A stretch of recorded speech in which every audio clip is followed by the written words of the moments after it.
দিল্লীৰ পৰা নমস্কাৰ দেই। নিৰ্ণয় তৃতীয় খণ্ডলৈ আপোনাক আদৰণি জনালো আৰু লগতে আশা ৰাখিলো যে আপুনি ভিডিঅ'বোৰ লাইক আৰু শ্বেয়াৰ কৰিব আৰু ক্ৰছ কাৰেণ্টৰ চেনেলটোকো ছাবস্ক্ৰাইব কৰিব। মনত ৰাখিব, ডিজিটেল মাধ্যমত ক্ৰছ কাৰেণ্ট হৈছে এটা অসমৰ ইণ্ডিপেণ্ডেণ্ট মিডিয়া প্লেটফৰ্ম। তাৰ মানে চৰকাৰ বা কোনো কোম্পানীৰ এডভাৰটাইজমেণ্টবোৰ লৈ ডিপেণ্ডেণ্ট নহয়। তো এই মাধ্যমটোৱে তাৰ মানে মানুহৰ কথা নিৰ্ভীকভাৱে কবলৈ সক্ষম।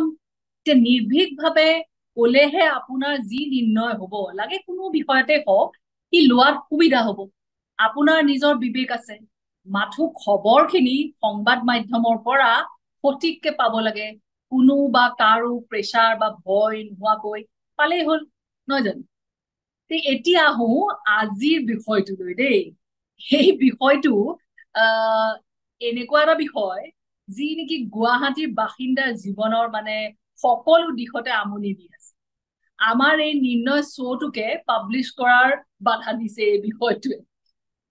বিষয়টো হৈছে গুৱাহাটীৰ ভয়ানক বানপানী। এনেকুৱা বানপানী যে মানুহে মানে ঘৰত থাকিলেও বান আহি ঘৰত সোমোৱাৰ আশংকাত আছে, আৰু নহলে ৰাস্তাত ওলালেও কেতিয়াবা ঘৰ পাব বা কৰ্মস্থান কেতিয়া পাব তাৰো কোনো ঠিকান নোহোৱা হৈছে। গুৱাহাটী চহৰ হৈছে নৰ্থ ইষ্টৰ কেপিটেল চিটি। এতিয়া গুৱাহাটী চহৰত হৈছে একাঠুৰ পৰা এবুকুলৈকে পানী। এতিয়া মানুহৰ হাহাকাৰ অৱস্থা। আমাৰ এই শ্ব'টো যেনেকে মই এতিয়া কৈছো ৰেগুলাৰকে পাব্লিছ কৰিবলৈ পৰা নাই। কাৰণটো হ'ল যে মানুহ গৈ অফিচ পাবগে পৰা নাই, অফিচ পালেও পানী সোমোৱাৰ আশংকা, সোমাইছেও অন্য অফিচবোৰৰ নিচিনাকে, অন্য ঘৰবোৰৰ নিচিনাকে। চ' এতিয়া যদি আপুনি গুৱাহাটী স্মাৰ্ট চিটিলৈ ৰূপান্তৰ হোৱা ৰাস্তাত বুলি কোৱা সেই চৰকাৰৰ কথাখিনি মনত কৰে, তেতিয়া সুধিবলৈ দিগদাৰী নহয় যে এই শ শ কোটি টকা মানুহৰ টেক্স পেয়াৰৰ পইচা ক'ত খৰচ কৰিলে চৰকাৰে। স্মাৰ্ট চিটি মানেনো কি? কেইখনমান ফ্লাইঅভাৰ আৰু অকমান চমকি থকা বিল্ডিং কেইটামান বা ফ্লেট কেইটামান বনোৱা এই স্মাৰ্ট চিটিৰ মানে এটা এজেণ্ডা, নে প্ৰপাৰ ড্ৰেইনেজ চিষ্টেম বা লেআউট কৰাৰ এজেণ্ডা থাকিব লাগে? বৰষুণৰ ছিজনত অহাৰ মানে বৰষুণ ছিজন অহাৰ আগতেই প্ৰপাৰ প্লেনিং কৰি তাৰ টাইম বাউণ্ড ইমপ্লিমেন্টেশ্যন কৰা, নে বৰষুণ আহিলে কি কৰিব তাৰ আশা জনতাক দেখুওৱা? স্মাৰ্ট চিটি ৰাস্তা পদূলি পানীত মানে বুৰ গলে কৰ্তৃপক্ষৰ অকমান আচৰিত হোৱাটোৱে স্মাৰ্ট চিটিৰ মডেল, নে এনেকুৱা অৱস্থাত নহবলৈকে ৰেডি হোৱাটো আচল মডেল? মানে শ শ মানুহ এখন ফ্লাইঅভাৰত ঘন্টা ঘন্টা বন্দী হৈ থকা সেই ছচিয়েল মিডিয়াৰ ফটোখন আপুনি নিশ্চয় দেখিছে। এই ফটোখন মোৰ হিচাপত কিন্তু এটা চিম্বল দেই, গুৱাহাটী চহৰ কেনেকৈ ডেভেলপ হব নেলাগে বা নেলাগিছিল। এটা কথা মই সুধিম দেই, এই ফ্লাইঅভাৰবোৰ কাৰ ডিচিছন? এই ফ্লাইঅভাৰবোৰ বনোৱাৰ পিছত কাৰোবাৰ কিবা ভিজন আছে নেকি? মই এটা এক্সাম্পল আপোনাক এইখিনিতে দিব বিচাৰিম দেই। মই নাজানো লোকেল মিডিয়াত আপুনি এই খবৰবোৰ পঢ়িছে নে নাই বা কিমান পঢ়িছে। নৱেম্বৰ 2023 চনত ৱায়াৰ আৰু এই ক্ৰছ কাৰেণ্টে জইণ্টলি এটা ৰিপৰ্ট উলিয়াইছিলে এই RTI ভিত্তিত ছুপাৰ মাৰ্কেটৰ যিখন ফ্লাইঅভাৰ তাৰ কনষ্ট্ৰাকশ্যনৰ মানে ইভেন্টটো যেনেকে চিফ মিনিষ্টাৰে আহি পেলাই মানে ইনগ্ৰেট কৰিছিলে।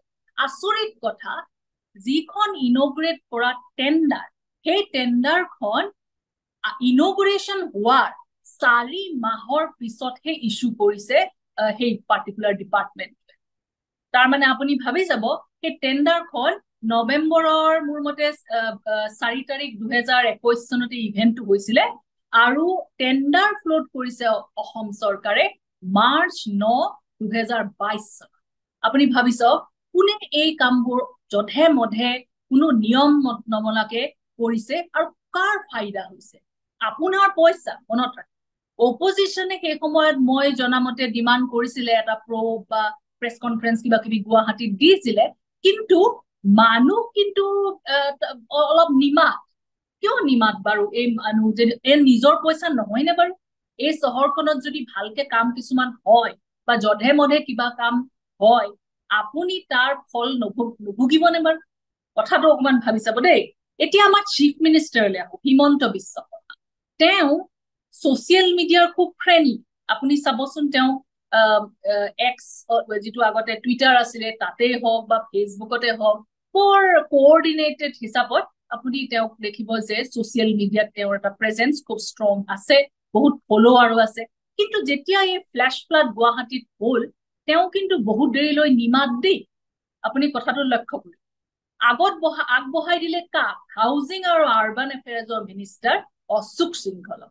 এতিয়া অশোক সিংহল আহি কিবা এটা জবাব দিবলগীয়া হৈছে। তেওঁ সেই কথা কবলৈ লাগিলে যে চিটিৰ যদি পানী হয় তেতিয়াহলে সেই পানী ক'লা পানী, আৰু যদি ওপৰৰ পৰা অহা বা বহি অহা কিবা পানী হয় সি হেনো ৰঙা পানী। তাৰ মানে মিনিষ্টাৰে কি ক'ব বিচাৰিছে? মিনিষ্টাৰে এতিয়া মেঘালয়ক দুখিব বিচাৰিছে। মেঘালয়ৰ মানে বৰষুণত মানে পাহাৰবোৰ খহিছে, সেইকাৰণে আহি আমাৰ জেগাবোৰত এতিয়া পানী সোমাইছে। এতিয়া নেবাৰ আমি বদলাব পাৰো নেকি? আপোনাৰ ঘৰত অতীতে যদি নেবাৰজন আপুনি বদলাব পাই চাওক, নোৱাৰি। তাৰ মানে আমি কি কৰিব লাগে? নেবাৰৰ প্ৰব্লেম হলেও আমি নিজে ৰেডি থাকিব লাগে, নহয়নে? এতিয়া কওঁ দেই, সিংহলৰ কথাটোকে অকমান কওঁ। তেওঁ হৈছে এটা বিল্ডাৰ ফেমিলি। তেওঁৰ ল'ৰা বিবেক সিংহল হৈছে প্ৰটেক্ট কনষ্ট্ৰাকশ্যনৰ মালিক। এতিয়া বহুত ফ্লেট দিল্লীত গুৱাহাটীত বনাইছে তেওঁলোকে মিলি। তাৰ মানে কথাটো কোৱাৰ অৰ্থটো এইটোৱে যে ফল্টি কনষ্ট্ৰাকশ্যন যিটো হৈছে, যিটো ফল্টি কনষ্ট্ৰাকশ্যন মডেল, তাৰো তেওঁ এজন অংশীদাৰ। তাৰ মানে এইটো এটা মাত্ৰ এক্সাম্পলহে দিছো। তেনেকুৱা বহুত অংশীদাৰ এতিয়া অসমত ওলাইছে, য'তে ত'তে কনষ্ট্ৰাকশ্যন কৰিছে, ফ্লেটবোৰো বহুত বনাইছে। সৰু সৰু টাউন চহৰ, বোকাঘাটৰ নিচিনা জেগাটো আপুনি দেখিব, মানে অকমানি চহৰখন, সেই চহৰখনটো এতিয়া ফ্লেট বনিবলৈ লাগিছে। আৰু তেনেকুৱা বহুত এক্সাম্পল অসমত আপুনি দেখিবলৈ পাব, ফ্লেটবোৰ বনিছে। সেই ফ্লেটবোৰে বনিলে ক'ত বনিছে? তাৰ মানে এই যিবোৰ খালী জেগাবোৰত বনিছে। এতিয়া খালী জেগাবোৰত যদি বনিছে তেতিয়াহলে বৰষুণৰ পানী কলৈ যাব? আপোনাৰ ঘৰত নিশ্চয় সোমাব। এতিয়া চিফ মিনিষ্টাৰ আৰু এটা কথা কিন্তু ছচিয়েল মিডিয়াত কৈছে দেই। সেইটো তেওঁ কৈছে যে বৰ আনইউজুৱেল ৰেইন আহিলে, বৰষুণ এনেকুৱা আহিলে যে যিখিনি ইমানখিনি সময়ত মানে চহৰখনে পাব লাগে এদিনতে পালে বুলি তেওঁ কিছুমান মানে গভৰ্ণমেন্টৰ পেপাৰো তেওঁ মানে টুইট কৰিছে। এতিয়া কথাটো কি হৈছে? তাৰ মানে কথাটো তেওঁ ক'ব বিচাৰিছে নেকি যে আমাৰ হাতত মানে এই চাবিকাঠিটো নাই, ক্লাইমেট চেঞ্জৰ কাৰণেহে এই বস্তুটো হৈছে। তেওঁ কিছু সংখ্যক কিন্তু এই কথাটো সঁচা। সঁচা কিয়? যে আজিৰ দিনত যে ফ্লেছ ফ্লাডবোৰ হৈছে, সেই ফ্লেছ ফ্লাডবোৰ আপুনি অকল গুৱাহাটী চহৰতে নেদেখিব। আপুনি দেখিব চেন্নাইত, দেখিব বেংগলোৰ, কত দিল্লী। এনেকুৱা হৈছে এতিয়া ক্ৰমাতে এই ফ্লেছ ফ্লাডবোৰৰ যিটো মানে এক্সপিৰিয়েঞ্চ মানুহৰ অতি ভয়ানক হবলৈ ধৰিছে।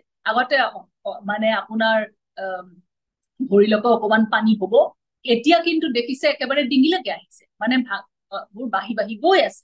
এতিয়া ক্লাইমেট চেঞ্জৰ যদি এনেকুৱা এটা ৰূপ লৈছে, তেতিয়াহলে চৰকাৰবোৰৰ কি প্লেন? অসম চৰকাৰৰ কি plan?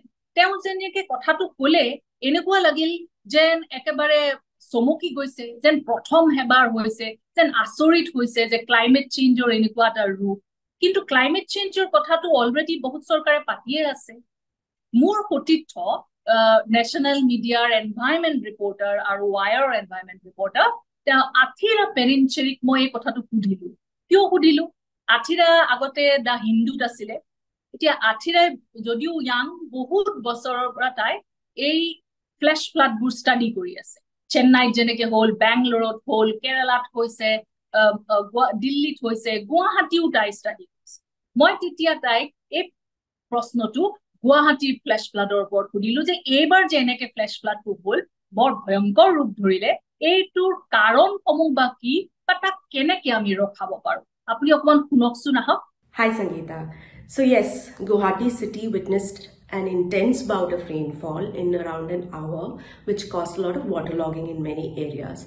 Now these are the kind of events, like intense rainfall in a very short period of time, that science and scientists have been telling us could become more commonplace with the advent of climate change.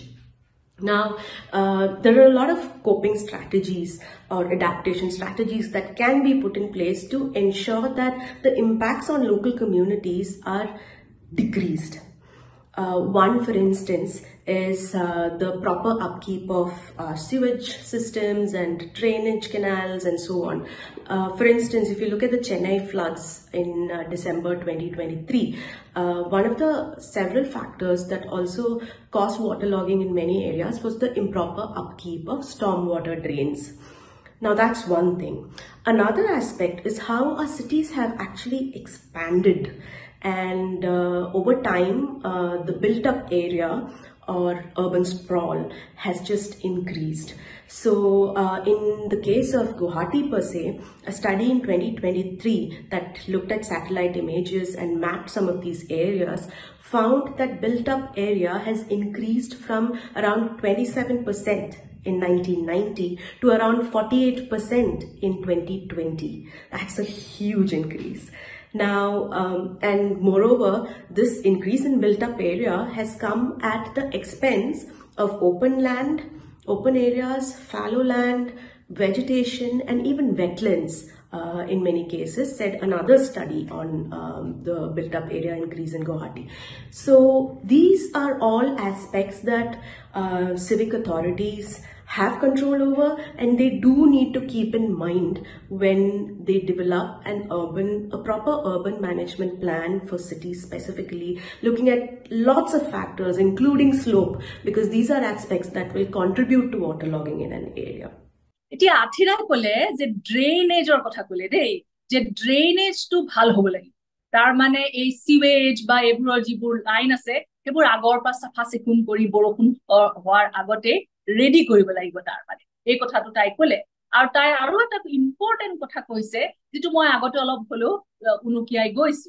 সেইটো হৈছে যে বহুত ধৰণৰ মানে massive increase বুলি কৈছে open এৰিয়াবোৰত মানে এতিয়া কনষ্ট্ৰাকশ্যন কৰি পেলাইছে। এতিয়া ওপেন এৰিয়া বা যদি ৱেটলেণ্ড বুলি যাক কয়, সেই ৱেটলেণ্ডবোৰত যদি কনষ্ট্ৰাকশ্যন হৈছে, তেতিয়াহ'লে এই পানীবোৰতো ক'ৰবাত যাব লাগিব। বৰষুণৰ পানী মানুহৰ ঘৰত সোমাব, ৰাস্তাবোৰত ভৰি যাব, সেই তেনেকুৱা এটা ৰূপ ল'বলৈ লৈছে। তাৰ মানে আমাৰ কি বুজাইছে এই কথাটো? তাৰ মানে ফল্টি কনষ্ট্ৰাকশ্যন মডেল বা ফল্টি ডেভেলপমেণ্ট মডেল অকল মানে গুৱাহাটীতেই নহয়, গোটেই অসমতে যে ইয়াৰ বস্তুটো আৰম্ভ হৈছে তালৈ এটা কথাটো মানে উনুকিয়াইছে। এতিয়া ক্লাইমেট চেঞ্জৰ কথা আপুনি বাৰু এই চিফ মিনিষ্টাৰক কোৱাটো শুনিছেনে বাৰু? মই কিন্তু শুনা নাই। মই তেওঁ শুনি আছো বিভিন্ন অলাগতিয়াল কিছুমান কথা। এতিয়া লেটেষ্ট তেওঁ কবলৈ লাগিছে কিবা লাভ জিহাদ হেনো। এই লাভ জিহাদ যদি অসমত মানে আহিছে বুলি মানুহক অলপ ভয় খুৱাব খুজিছে, এই ভয় খুৱাব কিয় খুজিছে আপুনি অকমান ভাবি চাব দেই। তাৰ মানে এইটো এটা ৰেডি এটা মডেল, এনেকুৱা এটা ঢাঁচা, এটা যেনেকে মানে আপুনি এটা স্কিম যদি কিবা আপুনি সোমায় স্কিম এটাত, স্কিমখনত ইমান দিন বস্তুখিনি থলে, পইচাটো থলে ইমানখিনি বেনিফিট পাব, নহয়নে বাৰু? এতিয়া এনেকুৱা ধৰণৰ এটা ঢাঁচা বনিছে য'ত নেকি আপুনি অকমান এনেকে ধৰণে যদি আপুনি কয় বা হেডলাইন পায়, তেতিয়াহ'লে নিশ্চয় ভোটকেইটা ধৰাত বা আপোনাৰ দিগদাৰী নহব পাৰে। এনেকুৱা এটা মডেল মানে আমি গোটেই ভাৰতবৰ্ষতে দেখি আহিছো। আৰু এতিয়া দেখিছো যে চিফ মিনিষ্টাৰো এই এনেকুৱা কিছুমান কথা লৈ পেলাই মানে সংবাদ মাধ্যমৰ পৰা হেডলাইন লোৱাতহে আছে। কিন্তু তেওঁ সেই ক্লাইমেট চেঞ্জৰ কথা কিন্তু মই তেওঁ এতিয়ালৈকে কোৱা দেখা নাই। আপুনি যদি দেখিছে এই ভিডিঅ'টোৰ তলত কৈ দিব যে ক্লাইমেট চেঞ্জৰ কিবা প্লেন তেওঁ বনাইছে নেকি। মই কিন্তু মানে নেজানো কথা। যি কি নহওক, এতিয়া চিফ মিনিষ্টাৰৰ কথা কবলৈ গলেতো বহুত কব লাগিব। গুজৰাটৰ সেই পাইপত মানে মুছলমানৰ ব্লাড খুলিলে, পাইপ খুলিলে ওলাই বুলি 2014 চনত মোদী ডাঙৰীয়াৰ এগেইনষ্টত কেম্পেইন কৰা মানুহজনে আজি কিন্তু লাভ জিহাদৰ ভয় খুৱাই আছে অন্য এটা পাৰ্টিলৈ গৈ পেলাই। আপুনি কথাটো ভাবি চাব, পলিটিকেল কেৰিয়াৰত কিমান দীঘল এটা মানে লাইন তেওঁ ড্ৰ কৰিছে। কি কাৰণে কৰিছে? তাৰমানে ভোটকেইটা পোৱাৰ আশাত কৰিছে। সেই কথাটো অকমান আপুনি ভাবি চাব। আৰু এই অৱস্থাটো হৈছে যে মানে হেডলাইনটো যদি ল'ব পাৰে, তেতিয়াহ'লে মানুহ অকমান সংবাদ মাধ্যমৰ মাজেৰে তেতিয়া অলপ বিজি থাকিব, কিন্তু আচল কামখিনি তেতিয়াহ'লে কোনে কৰিব? এতিয়া আহোঁতেই যিটো আঠিৰাও এই কথাটো কৈছে, পপুলেশ্যন অভাৰলোড হৈছে। তাৰ মানে গুৱাহাটীলৈ মানুহ অনৰ্গল আহিবলৈ লাগিছে।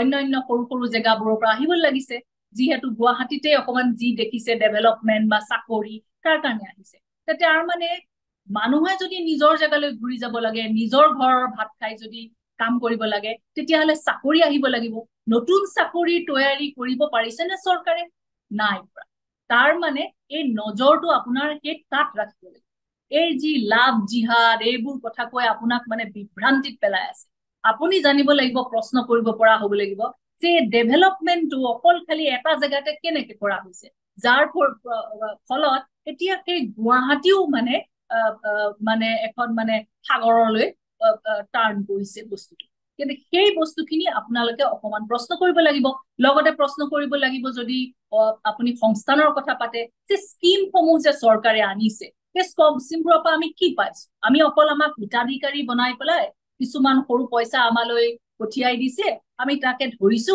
আৰু তালৈ আমি ৰখি আছো মাহে মাহে আমি ৰখি আছো চাকৰি এটা কৰিলে আপুনি বেছি পইচা নঘটিবনে বাৰু আপুনি নিজে স্বাৱলম্বী নহবনে বাৰু এতিয়া আপুনি কি মানে এটা ভিখাৰীৰ ওপৰত পইচা লোৱাৰ নিচিনা হোৱা নাই জানে বাৰু আপুনি নিজকে প্ৰশ্ন কৰিব আপুনি মোক ভুল বুলিও ক'ব পাৰে সেইটো আপোনাৰ মানে নিৰ্ণয় কিন্তু আপুনি কথাটো ভাবি চাব যে নিজে স্বাৱলম্বী হবলে চৰকাৰৰ পৰা যদি আপুনি চাকৰি এটাকে পায় বা চৰকাৰৰ পৰা যদি আপুনি এনেকুৱা এটা এনভাইৰনমেন্ট পায় য'ত নেকি আপুনি প্ৰাইভেট কিবা এটা আপুনি নিজেও কৰি ল'ব পাৰে মানে চৰকাৰে আকৌ মনত ৰাখিব নিজৰ ঘৰৰ পৰা পইচা দিয়া নাই দেই এয়া হৈছে টেক্স পেয়াৰৰ পইচা আপোনাৰে পইচা আপুনি পাইছে কিন্তু সেই পইচাটো দিয়াৰ বাবদ আপোনাৰ পৰা ভোটটো কিনাৰ চেষ্টা চলাইছে নেকি সেইটোও আপুনি অকমান খবৰ ৰাখিব লাগিব যিহেতু আপুনি হৈছে নাগৰিক এতিয়া নাগৰিক যদি আপুনি যিখন চৰকাৰ আছে যি পাৰ্টিৰে যাক ইংৰাজীত কয় গভৰ্ণমেণ্ট অফ দ্য ডে সেই গভৰ্ণমেণ্ট অফ দ্য ডে কিন্তু আপুনি প্ৰশ্নটো অকমান কৰিবলৈ চেষ্টা কৰিব লাগিব কঠোৰভাৱে আপুনি প্ৰশ্নটো কৰিব পৰা হ'ব লাগিব এতিয়া মনত আছে নে জাতি মাটি ভেটিৰ কথা কোৱা হয় পাৰ্টি এইটো তেতিয়া জাতি মাটি ভেটি যদি ইমানে এনেকে বানপানীয়ে লবলৈ লাগে মাটি লৈ গৈ আছে আপোনাৰ ভেটিটোকে নিবলৈ কিছুমানৰটো নিলেই বা নিবলৈ ওলাইছে তেতিয়াহলে জাতি ক'ত থাকে কাৰ জাতিৰ কথা কৈ আছে এই প্ৰশ্নবোৰ অকমান মোৰ হিচাপত আপোনালোকে নাগৰিক হিচাপে সুধিব লাগে এতিয়া যদি সুধে বা ময়ে সুধিলো যদি মানে জাৰ্নেলিষ্ট হিচাপে সাংবাদিক হিচাপে কেতিয়াবা আপুনি শুনিব পাৰে আগৰ চৰকাৰবোৰে কি কৰিছিল বুলি আমাৰ দিল্লীতটো নেহেৰুলৈও গুচি যোৱা এটা অৱস্থা আমি দেখিছো তাৰমানে এইটো কি এইটো এটা ডিফেন্সিভ মডেল এতিয়া আপুনি যিমান বছৰ যদি 10 বছৰে আছে আপুনি 10 বছৰে কি কৰিছে সেইটোহে আপোনাৰ জবাবদিহি কোনে কি কৰিছে সেইখিনিলৈ আমি নগলেও হ'ব কাৰণ সেইখিনিক আমি হৰুৱাইছো সেইখিনি এতিয়া পাৱাৰত নাই অসমত এতিয়া পাৱাৰত 2016 চনৰ পৰা বিজেপি চৰকাৰ আছে বিজেপি চৰকাৰে কি কৰি আছে এই মানুহৰ প্ৰব্লেমখিনি সলভ কৰিবলৈ পাব্লিক প্ৰেছাৰটো যেতিয়া বাঢ়িব যিখনেই চৰকাৰ থাকক কাইলৈ অন্য চৰকাৰ আহিব পাৰে পাব্লিক প্ৰেছাৰ আপোনালোকে দিব পাৰিব লাগিব পাব্লিক প্ৰেছাৰ যেতিয়াই বাঢ়িব তেতিয়াই আপুনি এক ৰিজাল্ট এক্সপেক্ট কৰিব পাৰিব কিন্তু পাব্লিক প্ৰেছাৰ যদি নাবাঢ়ে তাৰ কাৰণে যাতে নাবাঢ়ে তাৰ কাৰণে আপোনাক বিভিন্ন অন্য কিবা মানে কথা কৈ পেলাই এই বিভ্ৰান্তিত পেলাই থাকে এই বিভ্ৰান্তিটোৰ পৰা ওলাব পাৰি নিজৰ এটা নিৰ্ণয় ল'ব পাৰে যাতে তাৰ কাৰণে আমি এইবোৰ শ্ব'বোৰ আমি এই শ্ব'ৰ মানে উদ্দেশ্যটো হৈছে সেইটোৱে এতিয়া আপুনি যদি আপোনাৰ প্ৰশ্নখিনি এতিয়া মিডিয়াও উঠাব লাগিব মিডিয়াৰ কামখিনিও হৈছে যে যিখনেই চৰকাৰ থাকক সেই চৰকাৰখনক প্ৰশ্ন কৰিব পৰাটো মিডিয়াৰ কাম আৰু মিডিয়াই আপোনাৰ হৈ প্ৰশ্ন মিডিয়াৰ জবাবদেহি আপোনাৰ এতিয়া অপজিশনৰ কিছুমান আছে এতিয়া অপজিশনৰ কাম হৈছে চৰকাৰখন যিখনেই চৰকাৰ অপজিশন লাগিলে আজি বিজেপি আছে কাইলে কংগ্ৰেছ আছে যোনে অন্য পাৰ্টিও থাকক সেই পাৰ্টিয়ে কিন্তু এই প্ৰশ্নবোৰ কৰিব পৰা হ'ব লাগিব যিখনেই চৰকাৰ থাকক এতিয়া মই দেখিছো আজি যে কালিয়ে দেখিছো আমি অপজিশনে এটা প্ৰশ্ন সুধিছে কিন্তু অসমত যে এই স্মাৰ্ট চিটি ফাণ্ড 802 কোটি টকা কলৈ এই লাষ্ট 8 বছৰত তাৰ মানে চৰকাৰেও নিয়াৰ এবাউট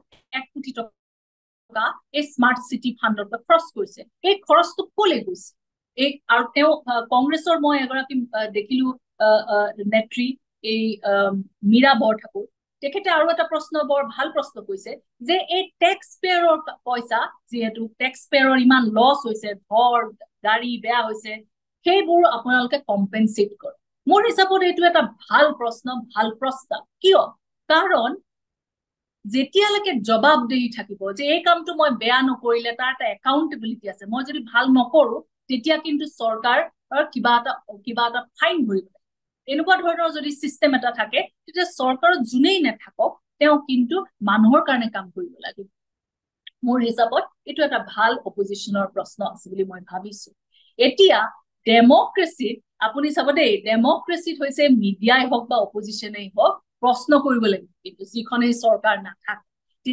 কিয় এই প্ৰশ্নটো কৰিব লাগিব কাৰণ সেই চৰকাৰখনে যেনেকৈ মই আগত কৈ আহিছো কনসেন্ট্ৰেট কৰিব তেতিয়া আপোনাৰলৈ আসল ৰিজাল্ট কাম দিয়াৰ এটা ডেলিভাৰী দিয়াৰ চেষ্টা চলাব কিন্তু যদি আমি এই প্ৰশ্নবোৰ নকৰো তেতিয়া হলে কিন্তু এটা হেডলাইনৰ পৰা ইটো হেডলাইনলৈ যোৱাৰ চেষ্টাতহে থাকিব কোনো কাম নহয় যিখনে চৰকাৰ থাকক এই চৰকাৰখনে জানিব লাগিব যে কাম কৰিলেহে আমি জিকি মানুহে এই মেছেজটো কিন্তু যোনখনে চৰকাৰ থাকক দিবলৈ পাৰিব লাগে কাৰণ মানুহ হৈছে মানে অকৃতজ্ঞ নহয় মই অকমান গোলাঘাটৰ এক্সাম্পল এটা দিম দেই অজন্তা নেওগ ফাইনেন্স মিনিষ্টাৰ হৈ আছে 5 টাৰ্ম মানে এমএলএ গোলাঘাটৰ পৰা 2001 চনৰ পৰা কংগ্ৰেছৰ আছিলে এতিয়া বিজেপিলৈ গ'ল এতিয়া আপুনি চাব কোনো পাৰ্টিলে যি পাৰ্টিলৈকে গৈছে কিন্তু মানুহে তেওঁ জিকাইছে কিয় জিকাইছে কাৰণ তেওঁ মানুহে কয় যে তেওঁ মানুহৰ কাৰণে কাম কৰিছে এইটো এটা